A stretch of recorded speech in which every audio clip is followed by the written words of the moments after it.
রাজ্যের কোটি কোটি কৃষকের জন্য আজকের এই ভিডিওটি খুবই গুরুত্বপূর্ণ, কারণ বর্তমানে কৃষক বন্ধু প্রকল্প থাকবে নাকি থাকবে না, কৃষক বন্ধুর পরিবর্তে পিএম কিষাণ চালু হবে কিনা, আর বছরে 9,000 টাকা পাওয়া যাবে কিনা, এই সমস্ত বিষয় নিয়ে জোর আলোচনা শুরু হয়েছে। অনেক কৃষক আমাকে বারবার একটা প্রশ্ন করেছেন, নতুন সরকার আসার পর কি কৃষক বন্ধু প্রকল্পের টাকা বন্ধ হয়ে যাবে? আবার যারা কৃষক বন্ধুর টাকা পাচ্ছিল তারা কি ভবিষ্যতে টাকা পাবে, নাকি সবাইকে পিএম কিষাণ প্রকল্পে নিয়ে যাওয়া হবে? চলুন একদম খোলাখুলিভাবে পুরো বিষয়টি আলোচনা করি। তার আগে বলি, এই বিষয়ে আমাদের কৃষি মন্ত্রী দুধ কুমার মণ্ডল কি বলছে এই বিষয়ে একটু শুনে নেওয়া যাক। কৃষকদের জন্য যারা পাচ্ছিলেন সেখানে আমরা কোনো তাদের কিছু তো আটকাইনি। যারা পাওয়া উচিত নয়, আমাদের বক্তব্য হচ্ছে সেটা শস্য বিমাই হোক আর ওই পিএম কৃষক বন্ধু হোক, সেটা বন্ধ করতে হবে। সেটা ইনকোয়ারি তো হচ্ছেই কোথাও কোথাও। না, সেইটার নির্দেশ যাবে, ওটা নির্দেশ যাবে এবং ওটা তদন্ত হবে। ওটা যেমন লক্ষ্মী ভাণ্ডারে যেমন হচ্ছিল, লক্ষ্মী ভাণ্ডার থেকে তারা যারা কৃষক বন্ধু পেতেন না, যারা পিএম কিষাণও পান না, এই পিএম কিষাণ তারা পাওয়ার জন্য আবার ওই একই পথে আবেদন করতে পারবেন এবং পিএম কিষাণের সঙ্গে সংযুক্ত হতে পারবেন। সম্প্রতি কৃষি মন্ত্রী দুধ কুমার মণ্ডল একটি গুরুত্বপূর্ণ ইঙ্গিত দিয়েছেন। তিনি বলেছেন, রাজ্যের কিছু প্রকল্পকে কেন্দ্রের প্রকল্পের সঙ্গে যুক্ত করার বিষয়টি বিবেচনা করা হচ্ছে। বাংলার শস্য বীমা প্রকল্পকে প্রধানমন্ত্রীর ফসল বীমা যোজনার সঙ্গে যুক্ত করার কথাও তিনি বলেছেন। একই সঙ্গে পিএম কিষাণ প্রকল্পকে আরো বেশি গুরুত্ব দেওয়ার ইঙ্গিত দিয়েছেন। এখানেই শুরু হয়েছে বড় আলোচনা, কারণ সাংবাদিকরা সরাসরি প্রশ্ন করেছিলেন, তাহলে কি কৃষক বন্ধু প্রকল্পের সুবিধাভোগীদের পিএম কিষাণ প্রকল্পে নিয়ে যাওয়া হবে? এই প্রশ্নের উত্তরে কৃষিমন্ত্রী জানিয়েছেন, কৃষক বন্ধু প্রকল্পে যারা সুবিধা পাচ্ছেন তাদের তথ্য নতুন করে যাচাই করা হবে। প্রকৃত এবং যোগ্য কৃষকদের পিএম কিষাণের আওতায় আনার চেষ্টা করা হবে। এখন আমি যদি সাধারণ ভাষায় বলি, তাহলে সরকার প্রথমে দেখতে চাইছে কারা সত্যি কৃষক এবং কারা কৃষক না হয়েও কৃষক বন্ধুর সুবিধা পাচ্ছেন। কারণ দীর্ঘদিন ধরে অভিযোগ ছিল যে অনেক অযোগ্য ব্যক্তি এই প্রকল্পের সুবিধা পেয়েছেন। সেই কারণে বড় ভেরিফিকেশন বা তথ্য যাচাই হতে পারে। এখন প্রশ্ন হলো, কৃষক বন্ধু প্রকল্প কি বন্ধ হয়ে যাবে?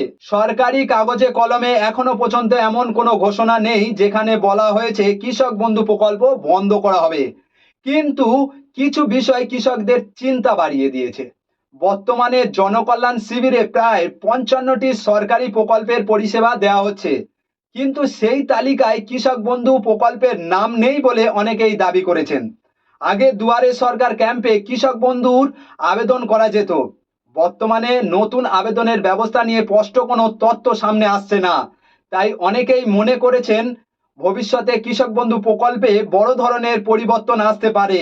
এবার আসি সব থেকে গুরুত্বপূর্ণ বিষয়, কৃষক বন্ধু প্রকল্পে প্রায় 1 কোটি কৃষক সুবিধা পেত বলে জানা যায়, কিন্তু পিএম কিষাণ প্রকল্পের সুবিধা পান প্রায় 40 লক্ষ কৃষক, অর্থাৎ সংখ্যার দিক থেকে বিশাল পার্থক্য রয়েছে। আর এখানে তৈরি হয়েছে বড় প্রশ্ন, কারণ পিএম কিষাণের কিছু নির্দিষ্ট নিয়ম রয়েছে, সেই নিয়ম অনুযায়ী সবাই টাকা পাবেন না। প্রথম নিয়ম, একটি পরিবার থেকে সাধারণ একজন সদস্যই পিএম কিষাণের সুবিধা পান। যেমন একটা পরিবারে যদি 5 জনের নামে জায়গা থাকে, তাহলে কিন্তু সেই 5 জন পিএম কিষাণের জন্য আবেদন করতে পারবেন না। তো সেক্ষেত্রে পিএম কিষাণের জন্য একটা পরিবার থেকে একজন আবেদন করতে পারবে। দ্বিতীয় নিয়ম, জমির রেকর্ড অত্যন্ত গুরুত্বপূর্ণ। 1 ডিসেম্বর 2019-এর আগে জমির রেকর্ড থাকতে হবে। অনেক ক্ষেত্রে 2019 সালের পরে জমি কেনা হলে বা নতুন রেকর্ড তৈরি হলে সমস্যা হতে পারে। তবে উত্তরাধিকারী সূত্রে জমি পাওয়ার ক্ষেত্রে আলাদা নিয়ম রয়েছে। যদি পরিবারের কোনো সদস্য আগে পিএম কিষাণ পেতেন এবং পরে মারা যান, তাহলে প্রয়োজনীয় নথিপত্র জমা দিয়ে অধিকারী আবেদন করতে পারেন। এবারে আসি ভেরিফিকেশন নিয়ে। সরকার যদি কৃষক বন্ধু প্রকল্পের তথ্য যাচাই শুরু করে এবং দেখা যায় কোনো ব্যক্তি কৃষক না হয়েও সুবিধা নিয়েছেন, তাহলে তদন্ত হতে পারে। এমনকি প্রয়োজন হলে টাকা ফেরত দেওয়ার নির্দেশও আসতে পারে এবং জেল জরিমানা হতে পারে। তাই যাদের নথিপত্র সঠিক আছে তাদের ভয়ের কোনো কারণ নেই, তবে সমস্ত তথ্য ঠিকঠাক রাখা জরুরি। এবার আসি 9,000 টাকার প্রসঙ্গে। বর্তমানে পিএম কিষাণ প্রকল্পে বছরে 6,000 টাকা দেওয়া হয়, 3টি কিস্তি 2000 টাকা করে কৃষকদের অ্যাকাউন্টে পাঠানো হয়।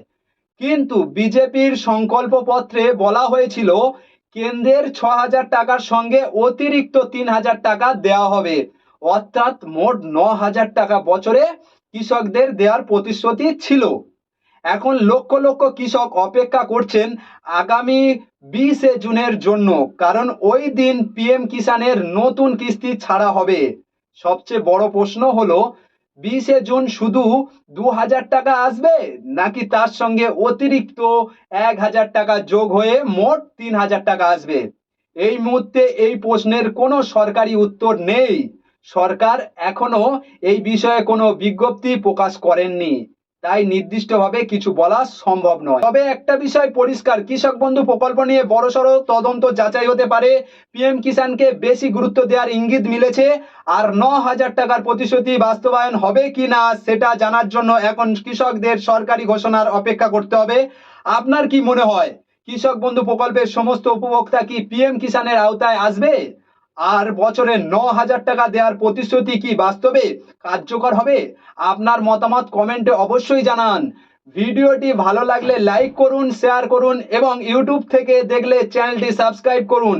আর ফেসবুক থেকে দেখে থাকলে পেজটি ফলো করে রাখুন, কারণ এই রকম গুরুত্বপূর্ণ খবর, জনস্বার্থের প্রতিবেদন এবং বাংলার প্রতিদিনের আপডেট সবার আগে পেতে আমাদের পাশে থাকুন। সবাই ভালো থাকুন, সুস্থ থাকুন। ধন্যবাদ।